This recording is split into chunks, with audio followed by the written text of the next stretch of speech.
What's up? It's Reincarnate. It's Friday night. We're live at the castle yet again. I'm sitting here with Dave. When are you leaving? Wednesday. This Wednesday? Yeah. The 5th. How many hours away is that? Are you counting? Oh, I don't know the hours. I mean, I don't even know the days right now. Actually, you know, I kind of been drinking a little bit. Right on. Yeah. Set was awesome. I was getting into it. Yeah. People were loving it. I was surprised actually. I'm not gonna lie. I'd say I've been playing here for about 5. Okay. How did that come about? I'll give you your break here. Let's see. Honestly, I think it was one of my buddies that I grew up with in the teen club scene. Mm-hmm. Tony Adriani, who does Addictive Entertainment now. He's very successful with that. He was promoting here, and I've played at other clubs around in the city, but never here. And he gave me the first spot in the Dome Room at Vision. And at that time, I was kind of playing a style that wasn't really me, but I was playing it for the crowd, sure. You know. And it was a first spot, so it was kind of forced, I want to say. Which I mean, I'm grateful for that because it led me to where I am now, where I can play whatever the fuck I want. Right on. And people love it. So. What genre was that you were spending? I mean, more commercial, you know, mashups. Like, sure. I don't know. That wasn't really me. Back then too, it was a lot. I mean, the scene was a lot different. I went through those phases of that weird grimy electro. Yeah. You know, and that's kind of when I started getting into it. So. I mean, I was into it kind of, but like a lot of this shit was just, I don't know, it was weird to me. Like a lot of those hip-hop mashups and all that, like, I don't know. I'm more into the melodic and melodies and almost more meaning to just the melody and the song without the acapella, or without the lyrics, and, you know, like, I don't know if that explains it. Do you have any gigs lined up out in California? At the time, I do not. I have a lot of connections, though. It's kind of difficult when you're doing it, you know, halfway across country. Sure. But once I get out there, I got faith. You know, I got a lot of friends that are producers, that are big producers, that have migrated there from overseas, from across this country, and once I get out there, it's gonna be a good time, an experience. Right on. What kind of equipment do you use to do your producing? Because I know you produce also. Yeah, for producing I use FL Studio as my DAW, and I've been using that for probably about 10 years. I started on it before I even knew what the fuck I was doing. Basically, like, I mean, I came from somewhat of a musical background, but nothing that was applicable to what I was doing there. Like, I basically forgot everything at that point. It was when I was really young. And when I first started creating songs, it was like I would have everything in one tone, one note, because I didn't really know about chords and melody progression and all that.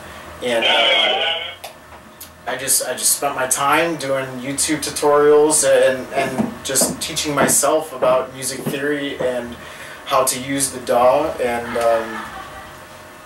I mean, that's where I am now, and I've been very, very dedicated to it. And I could say that is definitely my passion, is music, and I didn't really expect that to come with me in my younger years.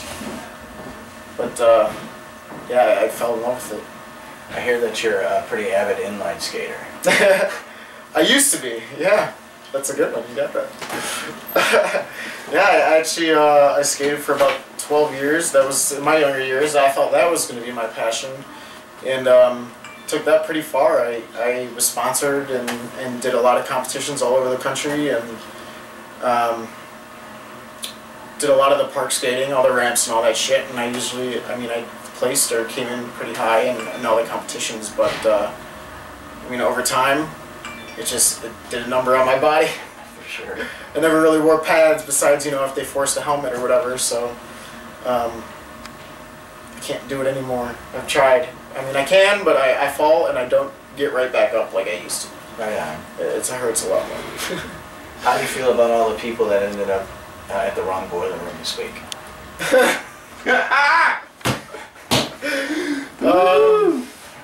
I think it's funny. I mean, that kind of shows, like, Facebook post. That kind of shows the fad in the new deep house stuff. You know, like people don't even know really what it is, but now people like it, so they're gonna like it. Like it's, I don't know. I mean, I wasn't really a big follower of deep house before, but like now that I'm getting more into more progressive, like true progressive, and groovier bass lines and all that shit, like I've really learned to grow a love for that music. Like it puts you in a mood. Like I mean, I can say like even like tonight, you know, I played probably an hour and a half, 2 hours of indie deep house, and I had people dancing out there more than I was playing some big room progressive house track, and it was kind of mind blowing for me. I didn't expect that, but I mean that kind of shows the whole the trend change in the past couple of years. What's your opinion on the, you see that post that they had in that club, the Afters in Vegas, you know, where it was called out all the different DJs, told them they couldn't play that music, and... Oh, in the DJ booth? The rules, yeah, you know. What's my yeah, I mean, do you feel like that's something that a club should do, limited DJ, you know what I'm saying? Like, don't play this, don't play that, or...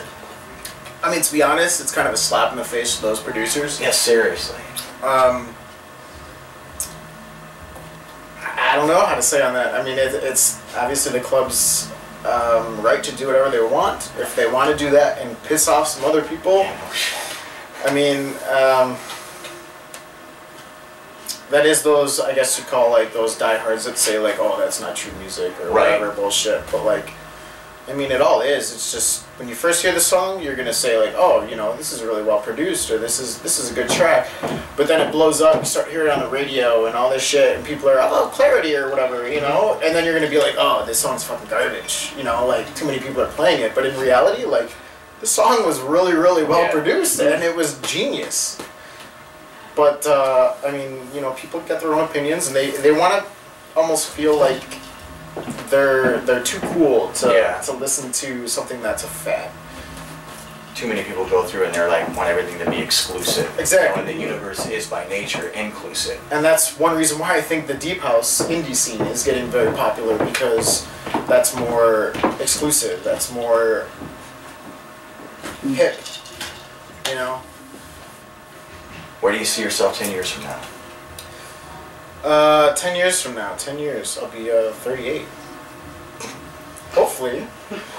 Actually, no, not hopefully. I will be traveling, playing, producing. I mean, that's the main reason why I'm taking the journey off to LA, is to pursue the music. I quit a extremely well job. I was basically set. I mean, I worked for the government. And I heard you have a level 2 clearance. Yeah. Yeah, I actually just got my secret clearance for the government, and I was doing that for 5 years, and I mean, I just got to the point where I was like, this is not me, and I left on good terms. I quit the job, and that's why I'm going out to LA, and hopefully I'll make something for myself. You sold it all, right? Your house, your car? Yep. Well, the car I'm getting shipped. Oh, okay. But you had a, was it an Explorer or something that you were selling? Explorer's getting sold, yeah. But my other car I'm shipping that out there. The house is sold. I've been staying at my parents for like the past 2 months, which has been interesting. Tell about the Z, that thing's sick. The Z. I think I saw you getting that car out. Yeah, I love that car. It's pretty fucking slick, dude. So I've been going through a hassle trying to ship it out there. Right on. Well, we appreciate your time. Thank you very much. I appreciate it. On behalf of BDM America TV and the Castle, I'm Reincarnate. Good luck, man. Neven. To be continued. Yeah. For another time, once I come back, and you know, maybe I'll be here money. Yeah, buddy. Your level 2 clearance is no more, no longer access denied. Secret clearance, not so secret anymore.